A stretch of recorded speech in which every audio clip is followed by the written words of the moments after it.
My name is Don Phillips.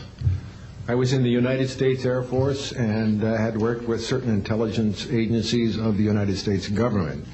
Prior to my Air Force, prior to joining the Air Force, I worked for the famous Lockheed Skunk Works. And I was working for them when I was attending college, and I worked for them in the capacity as a design engineer. It was one of my proudest moments of my life to work with a man by the name of Kelly Johnson. A lot of you might be familiar with that. It turns out that the models of aircraft that we were building, as you know, were all classified, were in the deep black, and that I came in on the end of the U-2 project. My main project was known later as the SR-71. The SR-71 had a predecessor.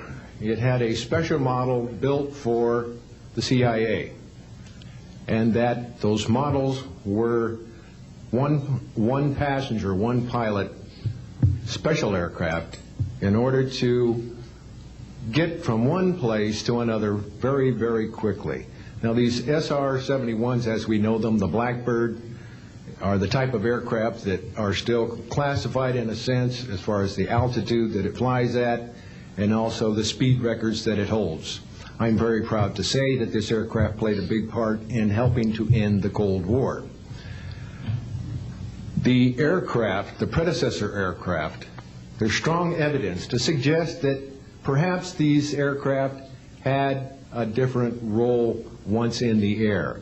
Each pilot, and I knew a few of them, each pilot had an assignment before they took off, okay? They learned about the assignment immediately prior to takeoff, and there's strong evidence to suggest that there was a dual role in that they were monitoring some type of traffic to and from planet Earth. This can be verified at a later point. I'll jump into my military experience. My first field assignment for the United States Air Force was at Las Vegas Air Force Station, and that was my first experience with Las Vegas, and I couldn't understand why people were being so excited about going to a place such as this, but I soon found out about a year later. Nellis Air Force Base is located there. Nellis is a major training center for different types of special aircraft and fighter aircraft, one of the premier training sites for pilots all around the world.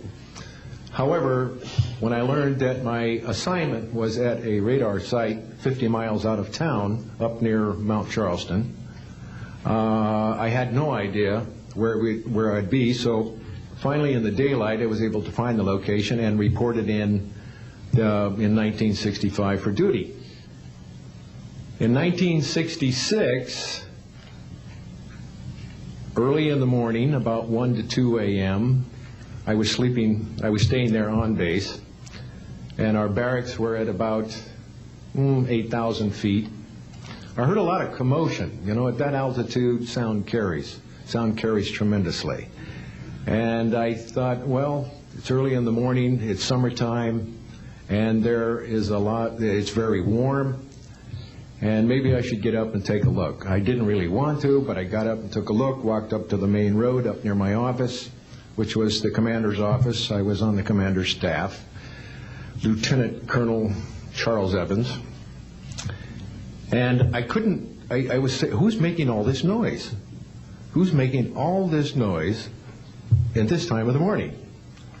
So when I got within about 50 yards of the 4 or 5 people that were standing there, one being the chief of security, they were looking up in the air, and I said, gee, their heads are all looking at the same direction. Well, I looked up to the west, northwest, and to my amazement, there were lights flashing around the sky, moving at anywhere from what seemed like 2,400 to about 3,800 miles per hour. Now, the fact that we're taking an estimate from a distance, we figured, well, this is quite something.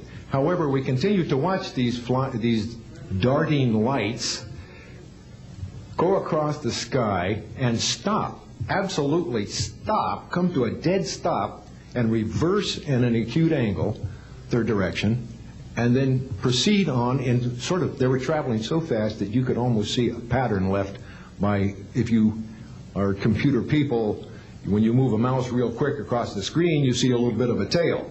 Well, that's exactly the way these 6 or 7 craft worked. After 5 minutes of watching these things, they all seemed to group up to the west, northwest. Okay? They started to come in on a circle. But what I would like to point out is that where they were putting on their display in the north-northwest sky, just directly east of that is what is known as Area 51. Area 51 is a AEC name, okay? Atomic Energy Commission. That was the old name for Atomic Energy Commission. We knew it as the Groom Lake Flight Test Facility in the Air Force. And it was where we tested our aircraft after we got the prototype made from the Skunk Works. So here are these, let's get back to the circle in the sky. What they did was coalesce and started rotating in a circle, and then they disappeared. Well, I thought, gee, this is something that we have to keep quiet, and that was verified by the Chief of Security. But we waited there and talked it over for a little bit, and it seemed like, I think it was an hour. Then came the radar people from the scopes, which were at 10,000 plus feet, came down for their dinner at 2 o'clock in the morning. And the first person off the bus was a good friend of mine, Anthony Kesar. He said, he was white as a sheet, and he says, did you see that? Yeah, we all said, yeah, it was a nice display. What a show. He says, we documented them on radar. And he says, we didn't give them clearance. The standing order was let them fly through the radar beam. He says, we documented 6 to 7 UFOs. Now, we don't know who was guiding those, but they were certainly intelligent. And we don't know where they landed because they coalesced and disappeared. So I will say at this point, to keep it short, that I will testify under oath as to what I say is true, and I will do so before Congress. Thank you.